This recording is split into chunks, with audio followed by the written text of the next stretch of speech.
নমস্কাৰ আজি আমি আলোচনা কৰিম D.El.Ed ফাৰ্ষ্ট সেমিষ্টাৰৰ paper S1.3 understanding language and early language development ভাষা আৰু প্ৰাককালীন সাক্ষৰতাৰ বোধ এই পেপাৰখনৰ ইউনিট 1 আলোচনা কৰিম ইউনিট 1ত দিয়া আছে language and communication in society সমাজত ভাষা আৰু যোগাযোগ ইয়াত টপিক দিয়া আছে নাম্বাৰ 1 নেচাৰ অফ লেংগুৱেজ ভাষাৰ প্ৰকৃতি number 2 Need of language for acquiring other knowledge অন্যান্য জ্ঞান আহৰণৰ বাবে ভাষাৰ প্ৰয়োজনীয়তা Number 3 language is dynamic creative arbitrary and perpetual ভাষা হৈছে কি ডাইনামিক গতিশীল ক্ৰিয়েটিভ সৃষ্টিশীল বা সৃজনশীল আৰু আৰ্বিট্ৰেৰী যাদৃচ্ছিক আৰু পাৰপেচুৱেল মানে চিৰস্থায়ী Number 4 career of culture and heritage ভাষা হৈছে কি সংস্কৃতি আৰু ঐতিহ্যৰ বাহক Number 5 Self expression tool স্ব অভিব্যক্তি বা স্ব উপস্থাপনৰ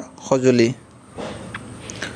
প্ৰশ্ন ভাষা কি ভাষা শব্দটো কি শব্দৰ পৰা আহিছে ভাষা মানুহে জীৱন জীৱিকা নিৰ্বাহৰ প্ৰয়োজনত পৰস্পৰৰ লগত মনৰ ভাৱ অনুভূতিৰ বিনিময় কৰিবলৈ বাকযন্ত্ৰৰ সহায়ত উচ্চাৰণ কৰা সুসংগঠিত আৰু অৰ্থবহ ধ্বনি প্ৰতীকৰ সমষ্টিয়ে হ'ল ভাষা ভাষা শব্দটো কি শব্দৰ পৰা আহিছে ভাষা শব্দটো সংস্কৃত ভাষ ধাতুৰ পৰা আহিছে সংস্কৃত ভাষ ধাতুৰ পৰা আহিছে ভাষাৰ প্ৰকৃতি মানে কি বুজা ভাষাৰ প্ৰকৃতি বৰ লিখা প্ৰতিটো ভাষাৰে নিজা গতি প্ৰকৃতি বা ধাৰণ আৰু শাব্দিক প্ৰতিচ্ছবি থাকে ইয়াকে ভাষাৰ প্ৰকৃতি বুলি কোৱা হয় ভাষাৰ প্ৰকৃতিবোৰ হ'ল ভাষা গতিশীল ভাষা যোগাযোগৰ আহিলা ভাষা সৃষ্টিশীল আৰু অসীম ভাষা যাদৃচ্ছিক আৰু চিৰন্তন প্ৰশ্ন জ্ঞান আহৰণত ভাষাৰ আৱশ্যকতাৰ বিষয়ে আলোচনা কৰা বা জ্ঞান আহৰণত ভাষাৰ ভূমিকা কি ভাষা হ'ল এনে এক সাংকেতিক ব্যৱস্থা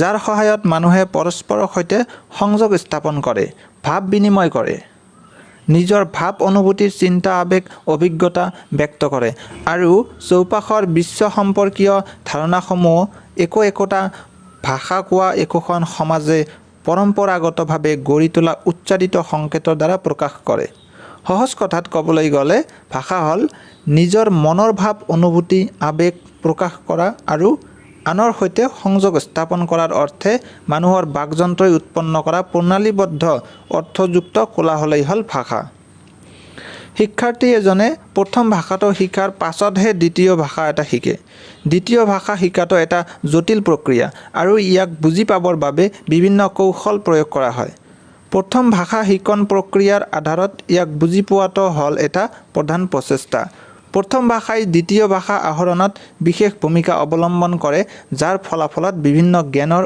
উন্মেষ ঘটে চমুটকা লিখা ভাষা গতিশীল ভাষা সৃজনাত্মক বা সৃষ্টিশীল ভাষা যাদৃচ্ছিক আৰু চিৰন্তন ভাষা গতিশীল সময়ৰ লগে লগে ভাষা পৰিৱৰ্তন হয় বক্তাৰ দ্বাৰা প্ৰভাৱিত হৈ ভাষাৰ পৰিৱৰ্তন হয় ভাষাৰ পৰিৱৰ্তন এক অবিৰত প্ৰক্ৰিয়া য'ত নিত্য নতুন পৰিভাষা হয় আৰু কেতিয়াবা সামগ্ৰিকভাৱেই নতুন উক্তিৰে ভৰপূৰ হৈ পৰে এইবোৰ কাৰণতেই ভাষাক গতিশীল বুলি কোৱা হয় ভাষা সৃজনাত্মক বা সৃষ্টিশীল ভাষা প্ৰয়োগ কৰি বক্তাই প্ৰত্যক্ষ আৰু পৰোক্ষভাৱে মনৰ ভাৱ প্ৰকাশ কৰিব পাৰে ভাষাৰ দ্বাৰাই সাহিত্যিকসকলে সীমাহীন আৰু নতুন নতুন গল্প কবিতা আদি সৃষ্টি কৰি মনৰ ভাৱ প্ৰকাশ কৰিব পাৰে সেয়েহে ভাষাক সৃজনাত্মক বা সৃষ্টিশীল বুলি কোৱা হয় আৰু এই ভাষাৰ সৃজনাত্মক বা সৃষ্টিশীলটো অসীম মানে কেতিয়াও শেষ নহয় নতুন নতুন গল্প কবিতা আদি সৃষ্টি হৈয়ে থাকিব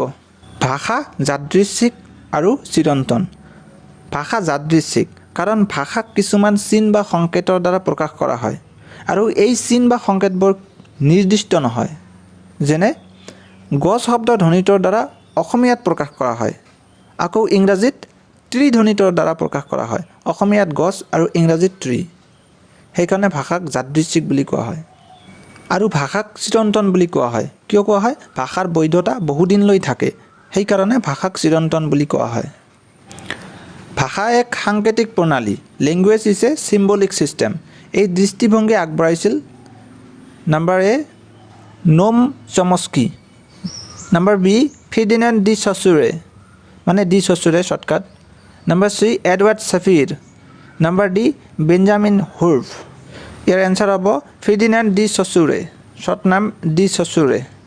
ভাষা যাদৃচ্ছিক বুলি কোনে অভিহিত কৰিছিল? ফিৰ্ডিনাণ্ড ডি চচুৰে ভাষা যাদৃচ্ছিক বুলি অভিহিত কৰিছিল। চচুৰেৰ মতে চিন বা সংকেতৰ কেইটা অংশ থাকে আৰু কি কি? চচুৰেৰ মতে চিন বা সংকেতৰ দুটা অংশ থাকে। এটা হ'ল সূচক বা ছিগনিফায়াৰ আৰু আনটো হ'ল তাৎপৰ্য বা ছিগনিফাইড। সূচক বা ছিগনিফায়াৰ এইটো কি? সূচক বা ছিগনিফায়াৰ হ'ল চিন গ্ৰহণ কৰাৰ অভিৰূপ, সাধাৰণতে কি শব্দ বা ধ্বনি। তাৎপৰ্য বা ছিগনিফাইড হ'ল প্ৰকাশিত হোৱা ধাৰণাটো। উদাহৰণস্বৰূপে গছ এজোপাৰ ধাৰণা বা তাৎপৰ্যটো গছ শব্দৰ ধ্বনি বা সূচকৰ দ্বাৰা অসমীয়াত প্ৰকাশ কৰা হৈছে। আকৌ ইংৰাজীত ত্ৰিধ্বনিতৰ দ্বাৰা প্ৰকাশ কৰা হৈছে। ইয়াত চিত্ৰটো চালে গম পাব। ভাষা এটা মানসিক অনুষদ, language is A mental faculty বুজাই লিখা।